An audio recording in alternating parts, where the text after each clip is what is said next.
कधी तर काय होतं ना, गोड खायची खूप इच्छा होते, पण करू तर वाटत नाही.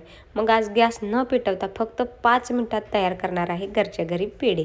त्यासाठी साहित्य बघा. तर मी इथं घेतलेले आहेत काजू, बदाम, पिस्ता. तुम्ही तुमच्या आवडीनुसार कमी जास्त करू शकता आणि साखर ही इथं मी अर्धी वाटी घेतलेली आहे. जर तुम्हाला अजून थोडीशी टाकायची असेल तरीही टाकू शकता. आणि इथं टाकणार आहे आपण 2 इलायची. तर मी इथं ही सोलून इलायची घेतलेली आहे. तुम्ही आपूट टाकली तरीही चालेल, पण नंतर ही चाळून घ्या. तर मी ही चाळून घेणार नाही आणि चांगलं बारीक करून घेऊया. तर इथं काय झालं, माझा व्हिडिओ स्टोरेज भरल्यामुळं ना बंद पडला. तर मी इथं 120 ग्रॅम ह्याच्यातच ही टाकलेली आहे दूध पावडर. तर माझं लक्ष गेलं नाही, त्यामुळं सॉरी. तर इथं मी चांगली आपली पिठी साखर असते ना तसं बारीक करून घेतलं, त्यामुळं चाळायची काही गरज नाही. आणि जर तुम्हाला चाळायचं असेल तर तुम्ही चाळून घेऊ शकता. तर त्याच भांड्यामध्ये आता आपण टाकणार आहेत फुटाणे. तर फुटाण्यावरची साल काढून घेतलेली आहे आणि मार्केटमध्ये पांढरे फुटाणे बी भेटतात, पण मला ते भेटले नाही. हे आपले आहेत आपण जे रेग्युलर खातो ते पिवळे फुटाणे असतात ना, तर ते फुटाणे आहेत.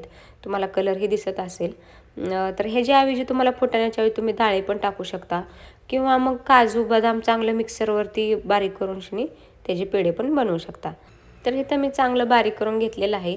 तरी पण म्हणलं एकदा चाळून घ्यावं, जेणेकरून त्याच्यात कितीही आपण बारीक केलं तर छोटे छोटे कण नक्की राहतात. तर तुम्ही पाहू शकता छोटे कण राहिलेत. इथं मी घेतलेलं आहेत आपल्या घरचं सुकं खोबरं असतं ना, त्याच्यावरचा पांढरा भाग घेतलेला आहे. तुम्ही किराणामधून जे असतं ना कोकोनट किस ती आणून टाकू शकता. तर मी हे घरचंच घेतलेलं आहे आणि मुलांना जास्त आवडत नाही, त्यामुळे मी उगे हे 3 चम्मच घेतलेलं आहे. तुम्हाला जर तुमच्या मुलांना आवडत असेल तर 1 वाटी भरून टाकलं ना तर खूप छान टेस्ट लागेल.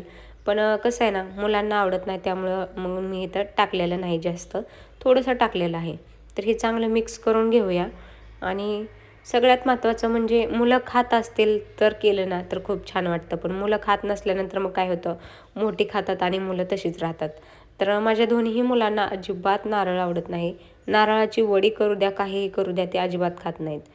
तर इथं चांगलं बोलत बोलत मिक्स केलं. तर आता ह्याच्यात तुम्हाला जर मावा टाकायचा असेल तर टाकू शकता, पण माझ्याकडं नाही. मी ही मलाई घेतलेली आहे. तर मलाई नसेल तर तुम्ही इथं दूध पण टाकू शकता. तर मलाई आपल्याला जशी लागेल अशी घ्यायची आहे आणि ही फ्रेश दुधावरची आहे. आणि मलाई नसेल तर दूध वापरले तरी चालेल.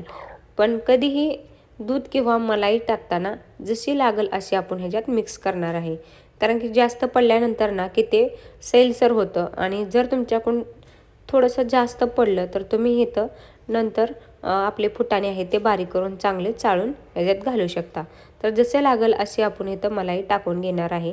मी 2 चमचे घेतली होती, तर मी तुम्हाला सांगते 2 चमचे संपूर्ण ही जात नाही, त्यातून शिल्लक राहते. तर चला इथं चांगला असा घट्टसर गोळा मळून घेऊया. तर तुम्ही पाहत असाल इथं मी थोडासा तुपाचा हात लावलेला आहे. नुसतं आपल्या हाताला थोडंसं तूप लावलेलं आहे, त्याच्यात तूप टाकलेलं नाही. तर एक आपल्याला हाताला चिटकोनी म्हणून मी नुसता हाताला तूप लावलेलं होतं.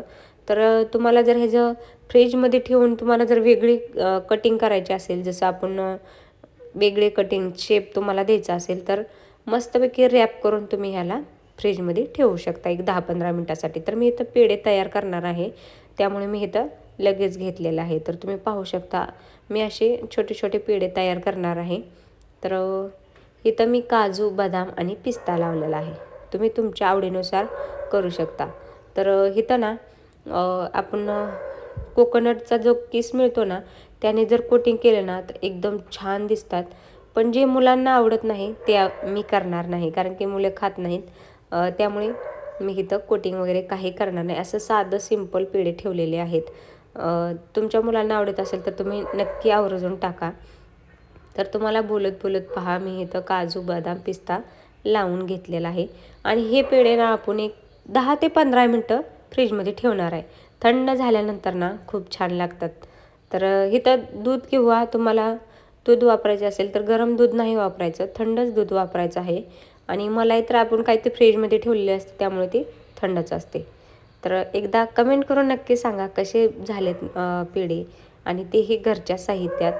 कोणतंही बाहेरचं आपण जास्त ह्याच्यात साहित्य वापरलेलं नाही, जे आपल्या घरात आहे तेच वापरलेलं आहे. तर कमेंट करून नक्की सांगा. आणि सगळ्यात महत्त्वाचं म्हणजे तुम्हाला जर माझे व्हिडिओ आवडत असेल तर लाईक करा, शेअर करा आणि सबस्क्राईब करायला विसरू नका. तर पाहू शकता एकदम आपले स्वीट होममध्ये असतात ना तसे पेढे तयार झालेले आहेत. तर मुलं एकदम आवडीनं खातात. मुलंच काय मोठीही आवडीनं खातात. तर चला.